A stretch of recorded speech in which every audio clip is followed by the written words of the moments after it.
আসসালামু আলাইকুম।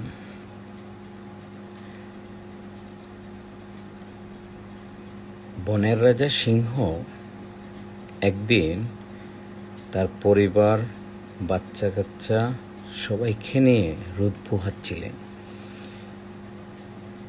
সেই সময় একটি বানর সিংহ মশাইয়ের পাশ দিয়ে যাচ্ছিল। তখন কি মনে করে সেই বানরটা সিংহ মশাইয়ের লেজ ধরে কয়েকবার জাকি দিল।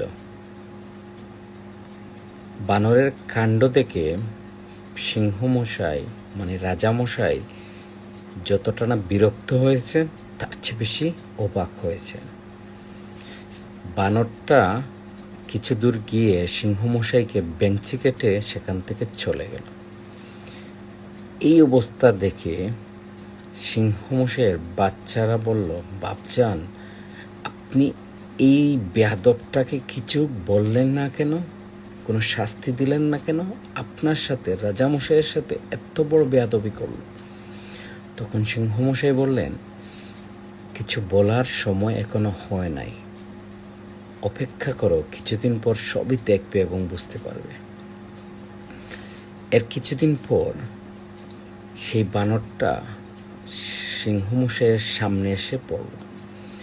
তৎক্ষণাৎ সিংহমশাই মানে রাজামশাই এক থাবা মেরে বানরটাকে মেরে ফেললেন। সেই ঘটনায় আশ্চর্য হয়ে সিংহমশাইয়ের বাচ্চারা বলল, বাপজান, আজকে বানরটা তো আপনার সাথে কিছু করলো না, কিন্তু কেন আপনি এই বানরটাকে আপনি মেরে ফেললেন? সিংহমশাই তখন বললেন, বাচ্চারা, এটাই কৌশল। এর কারণ হলো, সেদিন আমার লেজটা জাকি দেওয়ার পর থেকে এই বানরের অহংকার বেড়ে গেছিল। এরপর থেকে বনের সকল পশু, হাতি, জিরাফ, গন্ডার, হায়না সবার সাথে খুবই অত্যাচার করত, সবাইকে খুবই বিরক্ত করত। এবং তাকে যদি কেউ কিছু বলতো, ঠিক সেই মুহূর্তে বলতো, আমি রাজামশাইকেই মানি না, রাজামশাইকেই আমি ছাড়ি নাই, তুমি আবার কে? এইরকম আত্মহংকারী হয়ে গেছিল। এই জন্য আজকে আমি ওকে মেরে ফেললাম।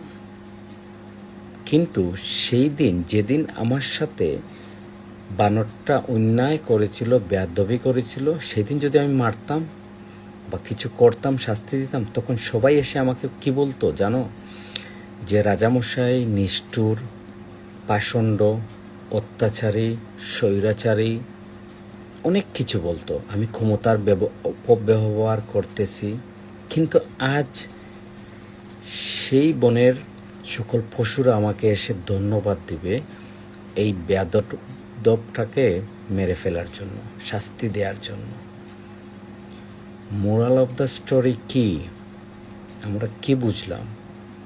মাঝে মাঝে কাউকে লাই দিয়ে মাথায় তুলতে হয়, কারণ